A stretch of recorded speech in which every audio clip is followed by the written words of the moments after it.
বাহিরের অসংখ্য প্রবাসী যুবক আমগো কাছে ভয়েস মেসেজ, এরপরে হোয়াটসঅ্যাপে মেসেজ লিখিত এবং আপনার ভয়েসে পাঠা, এগুলো শুনি মাঝে মধ্যে। কিছু আমার ওস্তাদ ছাত্র শোনে, হ্যাঁ, যারা দায়িত্ব দিয়ে রাখছি, এরা শুনে কি বলে, জীবন কত অশান্তির। এই যে তোমার বিবাহের পূর্বে চরিত্র নষ্ট করছে কোনো মেয়ে, কোনো নারী, কোনো মোবাইল, কোনো ছবি, তো ইনশাআল্লাহ এই পৃথিবীর কেউ বেটা আরে তোর নাফরমান, তোর পাপের খেসারত পৃথিবীর কেউ দিবে না, তুমিই দিতে হবে, ধুকে ধুকে, লজ্জায়, ঘৃণায়। আর এক নারী, বিবাহিত নারীর যখন অসভ্যতা দেখবা, ওই তোমারে কুড়ে কুড়ে তোমার জীবন জাহান্নামের টুকরা বানায় দিবে। সেদিন বুঝবা জীবন কত কষ্ট, কত কষ্ট।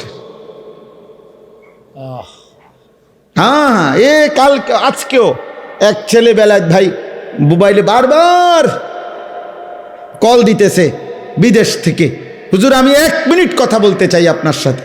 আমি বলছি না ভাই, তুমি তোমার কথাটা ভয়েস পাঠাও।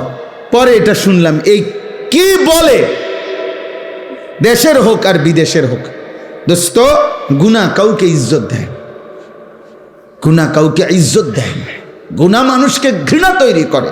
তোমরা যেই ছেলেগুলো নামাজ পড়ো না, তোমরা আল্লাহর দোহাই দিয়ে বলো, একটা ছেলে বলো এই সমাজের কোনো ইমানদার, কোনো বিবেকবান, কোনো রুচি সম্পন্ন ভদ্র মানুষ তোমাদেরকে 1 পয়সা ইজ্জত দেয় না বেটা, তোরে কোনো দিন কেউ আপন করে ডাকে না। হ্যাঁ হ্যাঁ, তুমি চলো একজন নামাজি ব্যক্তির দিকে।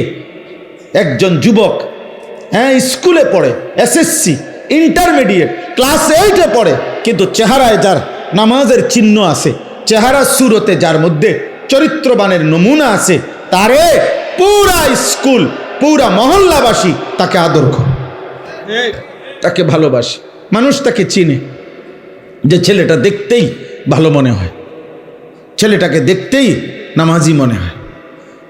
এই জন্য নামাজ এটা মুমিনের স্বাভাবিক ডিউটি। একজন মুসলমান সে নামাজ ছাড়া থাকে কিভাবে? একজন মুসলমান সে নামাজ ছাড়া মুসলমান হয় কেমন?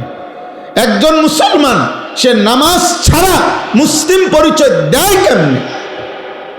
ছি ছি ছি ছি বেটা, আফসুস বেটা। এই জন্য 5 ওয়াক্ত নামাজ এখন থেকে শুরু করো, আজকের থেকে।